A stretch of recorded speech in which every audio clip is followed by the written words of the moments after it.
आज पूरे देश में जहां कोरोना महामारी की वजह से पूरा देश लॉकडाउन की स्थिति में पूरा तालाबंदी की ओर बंद पड़ा हुआ है, वहीं श्रमिकों का पलायन बदस्तूर जारी है।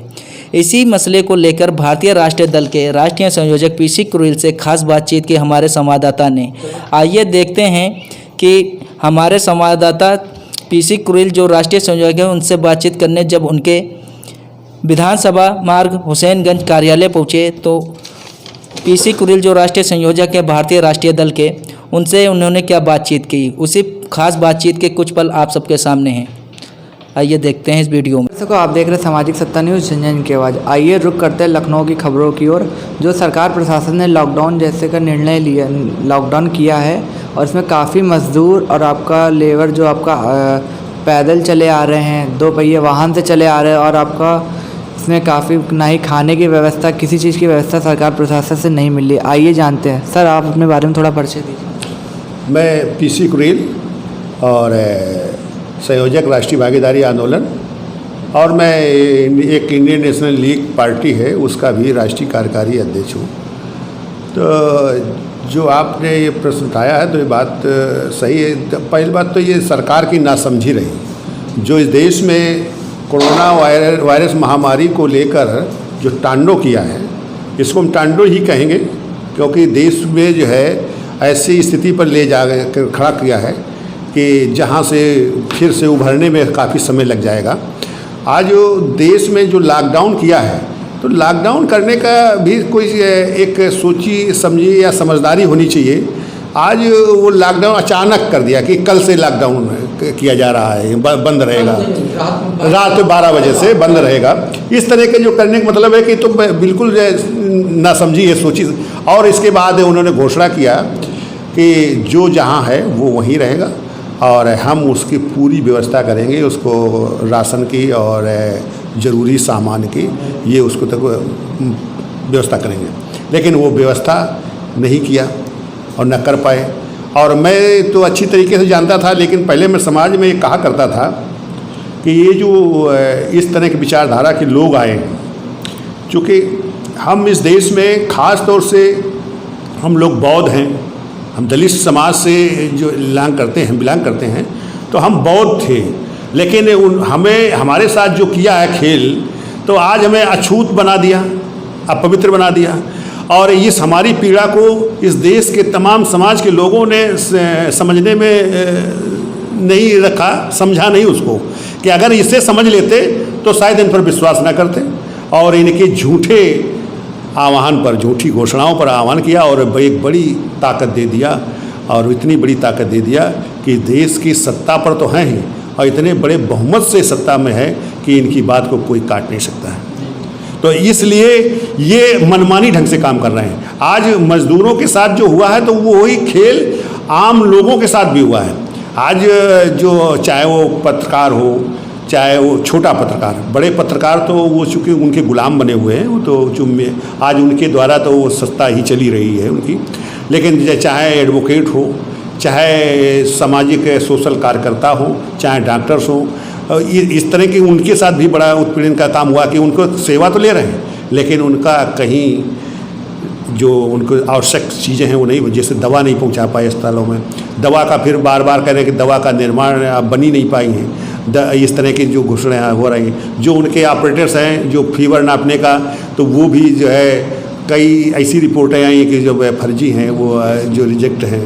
तो इस तरह का जो उनका काम है, तो वो तो केवल दिखावा कर रहे हैं। और देश को जो विचारधारा उनकी है, जिसे हम मनवादी विचारधारा कहते थे, आज वो परिवर्तित होकर विकृत सामाजिक व्यवस्था में परिवर्तित हो चुकी है। विकृत सामाजिक व्यवस्था को आम लोगों को समझ लेना चाहिए। आखिर विकृत सामाजिक व्यवस्था मैं क्यों कहता हूँ? इसलिए कि जो व्यवस्था मानवता के खिलाफ हो वो विकृत मानसिकता है, जिसे योग्य होते हुए ही अयोग्य पागल होता है। कि आज जैसे जब पागल होता है तो वो किसी अपने घर के परिवार को, किसी को नहीं देखता है। अगर उसके दिमाग में आया मारना है तो फिर वो मारेगा, उसके साथ अभद्रता करेगा। इस तरह से पागल के काम होते हैं, वही काम वो कर रहे हैं। तो इस तरह का देश में जो चल रहा है तो मानव के हित में नहीं है।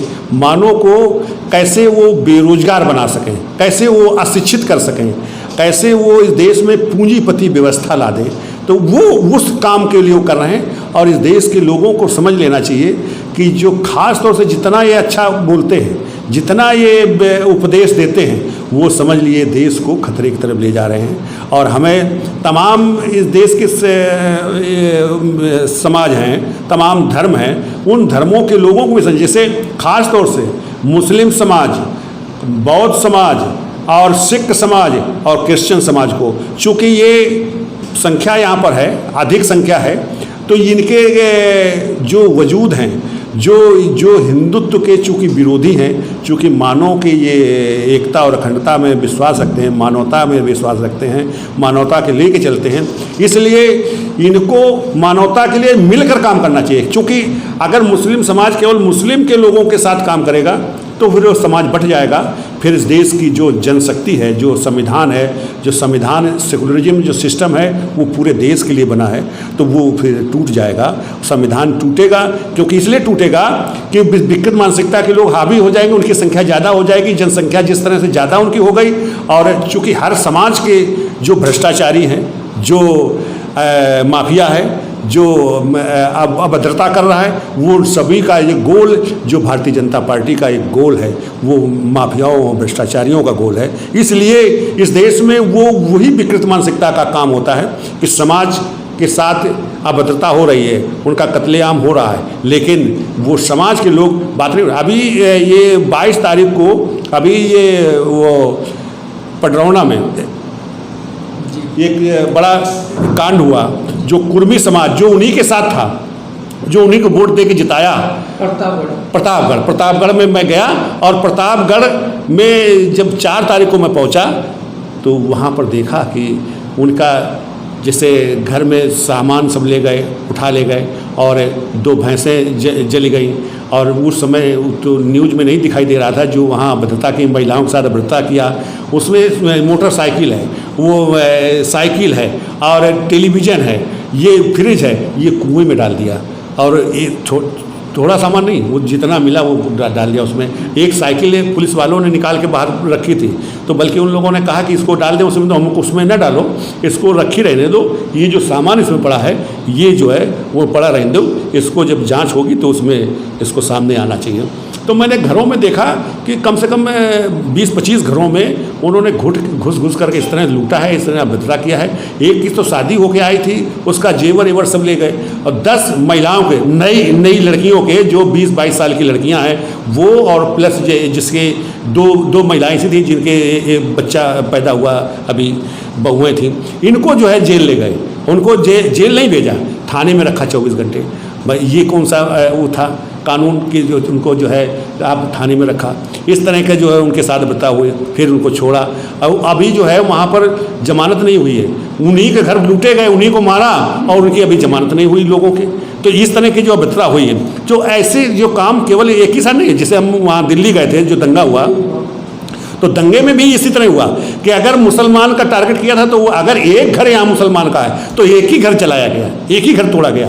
अगर वहाँ पर तो मैंने ये देखा कि सिलेंडर लाकर वो तो विस्फोट कराया गया, उनके मस्जिद को तोड़ा गया, उनके घरों को तोड़ा गया। इस तरह से कांड हुआ था, वहाँ महिलाओं के साथ अभद्रता हुई थी। इस तरह से जो काम हो रहा है देश में, और ख़ास तौर से ये RSS के लोग, ऐसा महसूस हो रहा है वहाँ जाने पर, जो लोग बताते हैं, जो इनका रिकॉर्ड में मैंने लाया हूँ, कि वो पुलिस की ड्रेस पहनाकर उनको जो है वो पुलिस के रूप में भेजा जाता है। वो लोग प्रताड़ना कर रहे हैं। ये ऐसा दिल्ली में भी किया, और ये वहाँ उस गांव में भी किया, क्योंकि वो 10-15 लोग ये पुलिस वाले रहे और वो लोग रहे, तो इस तरह से उन लोगों ने तांडव किया है। इसलिए हर जगह ऐसा हो रहा है। तो इस तरह से जो आप पूछ रहे सवाल बड़ा अच्छा है, और इसमें मैं यही कहूँगा कि लोगों को समझना होगा कि हम इससे कैसे निजात पाएंगे।